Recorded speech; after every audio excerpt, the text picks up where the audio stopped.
নমস্কার বন্ধুরা, তোমরা কেমন আছো? আমি কিন্তু খুবই ভালো আছি। আর আজকে আমি রাতে একটি সুস্বাদু খাবার বানাতে চলেছি রুটির সঙ্গে। সেটা হলো চিলি পনির। দেখো, এই পনিরগুলো আমি নিজে হাতে বাড়িতে তৈরি করা। এবার প্রথমে পনিরগুলোর মধ্যে আমি একটু লবণ, একটু কর্নফ্লেক্স মিশিয়ে নেব। আমি এই পনিরে একটু কর্নফ্লেক্স দিয়ে দিয়েছি। এবার একটু লঙ্কার গুঁড়ো দিয়ে দেবো, অল্প রেড চিলি পাউডার, আর এবার একটু লবণ দিয়ে দেবো।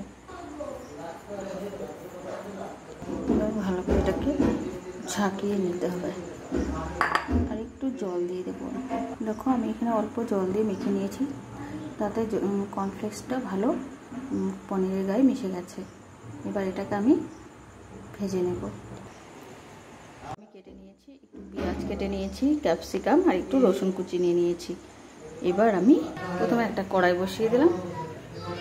কড়াইটা গরম হলে এর মধ্যে একটু সাদা তেল দিয়ে দেবো। আমার তেলটা গরম হয়ে গেছে। এখন আমি পনিরগুলো একটা একটা করে ভেজে নেব। একটা না, ঠিক দু চারটা করে অল্প অল্প করে ভেজে নেব। আমার পনিরগুলো পুরো ভাজা করা হয়ে গেছে। এবার আমি এই তেলটার মধ্যে একটু রসুন কুচি দিয়ে দিলাম, তারপরে দিয়ে দিলাম, এবার দিয়ে দিলাম ক্যাপসিকাম আর একটা লঙ্কা দিয়ে দিলাম। এবার খুব ভালো করে নেড়ে নিতে। এবার আমি এর মধ্যে দিয়ে দিলাম লবণ আর অল্প হলুদ দিয়ে দিলাম। লবণ হলুদ দিয়ে দিয়েছি অল্প করে, ভালো করে এবার এটাকে নেড়ে নেব। আমার ক্যাপসিকামটা পেঁয়াজটা খুব ভালো করে ভাজা হয়ে গেছে। এখন আমি এর মধ্যে পনিরগুলো ঢেলে দিলাম।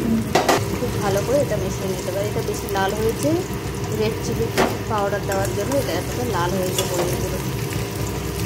এবার আমি এর মধ্যে দিয়ে দেবো টমেটো সস, আর দিয়ে দিলাম আমি চিলি সস। দেখো, আমার চিলি পনিরটা পুরোপুরি রেডি। আমি নামিয়েও ফেলেছি। পুরো রেডি আমার চিলি পনির।